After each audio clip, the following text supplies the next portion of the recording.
Hello friends, ഇന്ന് നമ്മൾ ചെയ്യാൻ പോകുന്ന വീഡിയോ നമുക്ക് ഡ്രസ് വർക്കിൻ്റെ ഏരിയയിൽ നമ്മൾ വാഷിംഗ് മെഷീൻ നമുക്ക് ചെയ്യാം. അപ്പോൾ അതിൻ്റെ ഓപ്ഷൻസും അതിൻ്റെ ഗുണങ്ങളും ദോഷങ്ങളും എന്തൊക്കെയാണെന്നാണ് നമ്മളൊന്ന് നോക്കാൻ പോകുന്നത്. ഇത് നിങ്ങൾ കാണുന്ന പോലെ തന്നെ വീടിൻ്റെ ഒരു ഓപ്പൺ ടെറസാണ്. ഓപ്പൺ ടെറസിൽ ചെയ്തിരിക്കുന്ന രീതിയാണ്. അതുപോലെ തന്നെ ഓപ്പൺ ടെറസിൽ നമ്മൾ ചെയ്യുന്ന സമയത്ത് വാഷിംഗ് മെഷീൻ്റെ പോയിൻറ്റിന് വേണ്ടിയിട്ട് അതിൻ്റെ വാട്ടറിൻ്റെ ലൈൻ വരുന്നുണ്ട്. പിന്നെ അതുപോലെ വേസ്റ്റ് ലൈൻ വരുന്നുണ്ട്. മെയിൻ ആയിട്ട് വരുന്ന സപ്ലൈ ലൈൻ വരുന്നുണ്ട്. നമ്മൾ മെയിനായിട്ട് കൊടുക്കുന്നതെന്ന് വെച്ചിട്ടുണ്ടെങ്കിൽ അതിൻ്റെ വേസ്റ്റ് ലൈൻ പോയിരിക്കുന്നത് നിങ്ങൾക്ക് കാണാൻ സാധിക്കും. ഏറ്റവും താഴെയായിട്ട് നമ്മൾ കൺസീൽ ചെയ്തിട്ടാണ് കൊണ്ടുവരിക. ഇതിൻ്റെ അവിടെ വന്നതിന് ശേഷം നേരെ പുറത്തേക്ക് പോകുന്നുണ്ട്. അതിൻ്റെ കൂടെ തന്നെ നമുക്ക് ഏരിയയിൽ ഒരു വാഷിംഗ് മെഷീനും അതിൻ്റെ കൂടെ തന്നെ വാഷ് ബേസിൻ്റെ ഏരിയകളും വരുന്നുണ്ട്. വാഷ് ബേസിൻ്റെ ഏരിയയും നമ്മൾ അതിന് വേണ്ടിയിട്ട് വേസ്റ്റ് ലൈൻ പോയതിന് ശേഷം രണ്ടിനും കൂടി ഓപ്ഷനാണ് വന്നിരിക്കുന്നത്. പിന്നെ അതുപോലെ തന്നെ നമുക്ക് വാട്ടറിൻ്റെ ലൈൻ വരുന്നുണ്ട്. വാട്ടറിൻ്റെ ലൈൻ ഹൈറ്റ് വരുന്നത് ഏകദേശം 150 സെൻറ്റിമീറ്റർ നമുക്ക് ഹൈറ്റിൽ ഇടാൻ വേണമെങ്കിൽ, അതല്ലെങ്കിൽ നമുക്ക് വാഷിംഗ് മെഷീൻ്റെ തൊട്ട് താഴെ നിൽക്കാവുന്ന രീതിയിലും വേണമെങ്കിൽ ഇടാം. പിന്നെ അതിൻ്റെ തൊട്ട് മുകളിലായിട്ട് നമ്മൾ ബോക്സ് കൊടുത്തിട്ടുണ്ട്. അതായത് വയറിങ്ങിൻ്റെ ബോക്സ്, അതായത് സപ്ലൈ ലൈൻ കൊടുക്കാനുള്ള ബോക്സ്. ഇത് നമ്മുടെ ഏരിയ വരുന്നതെന്ന് വെച്ചിട്ടുണ്ടെങ്കിൽ വാഷ് ബേസിനും കൂടി ആ ഏരിയയിൽ വരുന്നുണ്ട്. അതായത് നമ്മുടെ വാഷ് ബേസിൻ ഒരു സൈഡിൽ വരുന്നുണ്ട്, വാഷിംഗ് മെഷീൻ അതിൻ്റെ തൊട്ടുപുറത്ത് വരുന്നുണ്ട്. പിന്നെ തൊട്ടുപുറത്ത് നമുക്ക് ഒരു ഇൻവെർട്ടറിൻ്റെ സെക്ഷൻ കൂടി ചെയ്തിട്ടുണ്ട്. പിന്നെ നമ്മളിവിടെ കൊടുത്തിരിക്കുന്നതെന്ന് വെച്ചിട്ടുണ്ടെങ്കിൽ 4 മോഡ്യൂളിൻ്റെ ഒരു ബോക്സാണ് കൊടുത്തിരിക്കുന്നത്. ഒരു ലൈറ്റ് എന്തെങ്കിലും അത്യാവശ്യം വന്നു കഴിഞ്ഞാൽ തന്നെ കൊടുക്കുന്നതിന് വേണ്ടിയിട്ടാണ് ഒരു എക്സ്ട്രാ സ്വിച്ച് നമ്മൾ കൊടുത്തിട്ടുണ്ട്. ഇത് നമ്മൾ DBയിൽ നിന്ന് ഡയറക്റ്റാണ് 2.5ൻ്റെ പവർ സർക്യൂട്ടാണ് വലിച്ചുകൊണ്ടിരിക്കുന്നത്.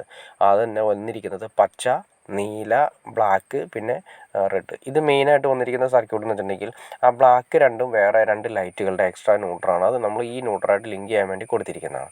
ഈ 3 വയറാണ് DBയിൽ നിന്ന് വന്നിരിക്കുന്നത്.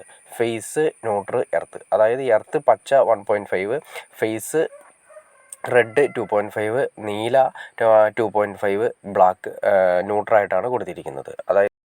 അതായത് സിമ്പിളായിട്ട് പറയുകയാണെങ്കിൽ തന്നെ ഫേസ്, ന്യൂട്രൽ, എർത്ത് ഇത് DBയിൽ നിന്ന് ഡയറക്റ്റ് പവർ സർക്യൂട്ടിന് വേണ്ടിയിട്ട് നമ്മൾ കൊണ്ടുവന്നിരിക്കുന്നു. പിന്നെ അതുപോലെ തന്നെ ഒരു എക്സ്ട്രാ നമ്മളൊരു സ്വിച്ച് കൊടുത്തിരിക്കുന്നത് വെച്ചിട്ടുണ്ടെങ്കിൽ എന്തെങ്കിലും ഒരു ആവശ്യമോ കാര്യങ്ങളോ വരുന്ന സമയത്ത് നമുക്ക് ഇനി വാഷിംഗ് മെഷീൻ്റെ മുകളിലായിട്ട് തൊട്ട് ഒരു സെപ്പറേറ്റ് ഒരു ലൈറ്റ് വേണമെന്ന് തോന്നിട്ടുണ്ടെങ്കിൽ അതിന് വേണ്ടിയിട്ടാണ് ഒരു മോഡ്യൂൾ കൂടി നമ്മൾ കൊടുത്തിരിക്കുന്നത്. അങ്ങനെ ടോട്ടൽ 4 മോഡ്യൂളുടെ ബോക്സാണ് കൊടുത്തിരിക്കുന്നത്. ഒരു മോഡ്യൂൾ എന്ന് ഉദ്ദേശിച്ചിട്ടുണ്ടെങ്കിൽ ഒരു സ്വിച്ചാണ് വരുന്നത്. അപ്പോൾ വാഷിംഗ് മെഷീൻ്റെ പവർ സർക്യൂട്ടിന് പവർ പ്ലഗ് വരുന്നത് 16 ആംസിൻ്റെ പ്ലഗ് സോക്കറ്റും 16 ആംസിൻ്റെ പ്ലഗ് സ്വിച്ചുമാണ് വരുന്നത്. സ്വിച്ച് 1 മോഡ്യൂൾ, സ്വിച്ച് 1 മോഡ്യൂൾ വരുന്നത്. അതുപോലെ തന്നെ സോക്കറ്റ് വരുന്നത് 2 മോഡ്യൂൾ. അങ്ങനെ ടോട്ടൽ 3 മോഡ്യൂൾ. പിന്നെ ഒരു എക്സ്ട്രാ വരുന്നത് 1 മോഡ്യൂൾ നമ്മൾ ലൈറ്റിന് വേണ്ടിയിട്ടാണ് കൊടുത്തിരിക്കുന്നത്. പിന്നെ നമ്മൾ ഇതിൻ്റെ അകത്ത് മെയിനായിട്ട് കൊടുക്കുന്നത് വെച്ചിട്ടുണ്ടെങ്കിൽ നമ്മൾ ഒരു 16 MCB എങ്കിലും മിനിമം നമ്മൾ കൊടുത്തിരിക്കണം. ആംബിയർ നമ്മൾ ശരിക്കും വാഷിംഗ് മെഷീൻ നമ്മൾ പല മോഡലുകൾ വരുന്നുണ്ട്. അപ്പോൾ നമുക്കൊരു പവർ സർക്യൂട്ട് തന്നെ കൊടുക്കുന്നതാണ് ഏറ്റവും നല്ലത്. ട്രിപ്പിംഗ് കാര്യങ്ങൾ മാക്സിമം നമുക്ക് ഒഴിവാക്കിയെടുക്കാൻ പറ്റും. DBയിൽ ഒരു 16 ആംസിൻ്റെ MCB കൊടുത്താൽ മതി.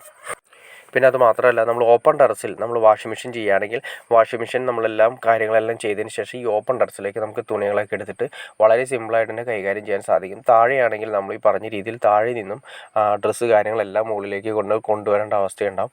അപ്പോൾ അതുകൊണ്ട് ഓപ്പൺ ടെറസിൽ ചെയ്തിട്ടുണ്ടെങ്കിൽ ഓപ്പൺ ടെറസിൽ തന്നെ നമുക്ക് കാര്യങ്ങളെല്ലാം സിമ്പിളായിട്ട് ചെയ്യാനും അതുപോലെ തന്നെ അത് വളരെ സിമ്പിളായിട്ട് നമുക്ക് ഉണക്കിയെടുക്കാനും കാര്യങ്ങളും ജസ്റ്റ് നമുക്ക് നേരെ ഓപ്പൺ ടെറസിലേക്ക് മാറ്റി അത് സിമ്പിളായിട്ട് കൈകാര്യം ചെയ്തെടുക്കാനും സാധിക്കും. ഓക്കെ ഫ്രണ്ട്സ്, നിങ്ങൾക്ക് ഈ വീഡിയോ ഉപകാരപ്പെടുന്നു ഞാൻ വിചാരിക്കുന്നു. ഇന്ന് എന്തെങ്കിലും ഡൗട്ട്സോ കാര്യങ്ങളുണ്ടെങ്കിൽ തീർച്ചയായിട്ടും കമൻറ്റ് ചെയ്യാൻ മടിക്കരുത്, ഷെയർ ചെയ്യാൻ മടിക്കരുത്, സബ്സ്ക്രൈബ് ചെയ്യാൻ മടിക്കരുത്. ഓക്കെ ഫ്രണ്ട്സ്, അടുത്ത വീഡിയോയിൽ കാണുന്നവരെ ഓക്കെ.